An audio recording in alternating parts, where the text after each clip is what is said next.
Hello, everyone. This is going to be my first video in my documentary review series. So if you like it, follow for more videos like this. So today we're looking at the PBS documentary, I Go Home. Now, this movie actually got its name based off of one of the advocates who had adopted a child from the asylum.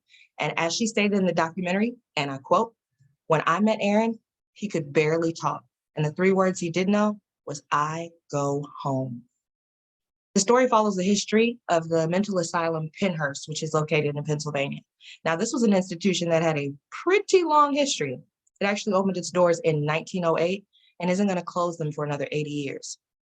Now, it has often been said that those that were admitted to Pennhurst never left. And Pennhurst was actually designed for the feeble-minded and the epileptic. However, it really housed some of what society at the time would have deemed defective people in society. So this pretty much includes anyone who identified as disabled today.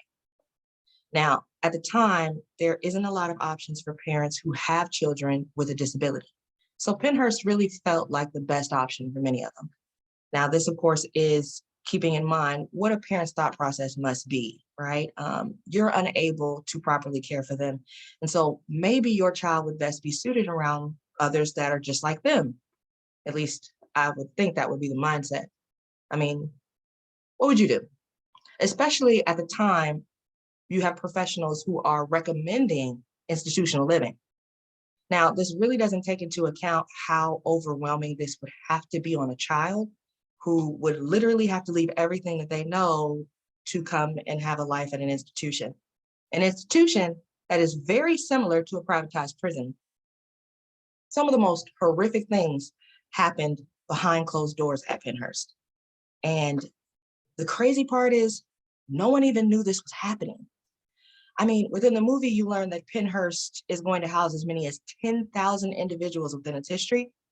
And while there might have been 100 people within one ward, there also could have only been 2 people on staff. And that's what you call a recipe for disaster. Now, due to the low staff, many individuals are going to go unsupervised. They're not going to have meaningful activities or even a formal education. And we're talking ages that varied from 6 months old to 22 years of age. Now, media coverage is going to capture children who were stuck in cribs and who were unable to move or even have control of their basic motor functions. They couldn't walk, they couldn't talk, and they hardly ever left their cribs, even to interact with the others. So we have an institution with no toys for these children, very little furniture, and many people that reportedly had walked through the halls of Pennhurst actually stated that there was a disgusting stench, most resembling of urine or feces that was left behind, uncleaned or unkempt children, the groans and the moans that echoed throughout the halls. Mealtime, staff was responsible for feeding the children, and so those that could not feed themselves, of course, had to be fed by staff. But due to the sheer volume of people, feedings had to be done in less than 5 minutes. Now, I don't know about you, but I'm pretty sure I can't finish a meal in 5 minutes. That's clearly not enough time for anyone. And if that wasn't enough, staff would actually try to maintain order with physical abuse tactics. But I think in the entire the entire documentary, probably the most heartbreaking part was what was happening at night. Individuals had reported being sexually abused as young children by older adults in the facility. And even when they would go and tell someone, the problem still persisted.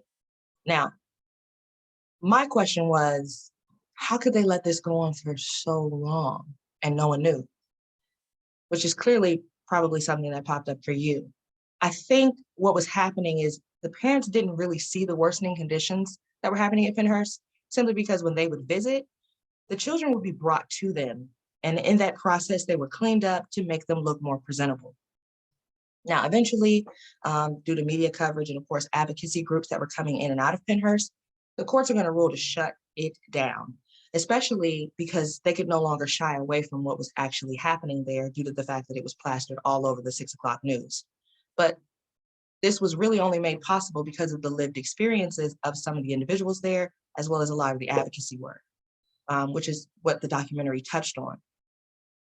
Now, they are going to be able to, after Pennhurst closes, study the effects of what an institution really does for an individual and if people are actually better off outside of facilities. So today, Pennhurst is actually still standing, and many people in Pennsylvania and across the world consider it to be haunted. But its history does give us a bit of a glimpse at how society has really pushed, marginalized, or shipped people away and forgotten about them. And I feel instead of doing that, we should really be working on more ways to expand more opportunities and help create more spaces where people can feel included and accepted, even if they have a disability or not, especially outside of being controlled in institutions. At least that's what I'm hoping for the future. So I hope you enjoyed this review. And if you did, press the like button and subscribe for more content like this. And I'll see you next time. Bye.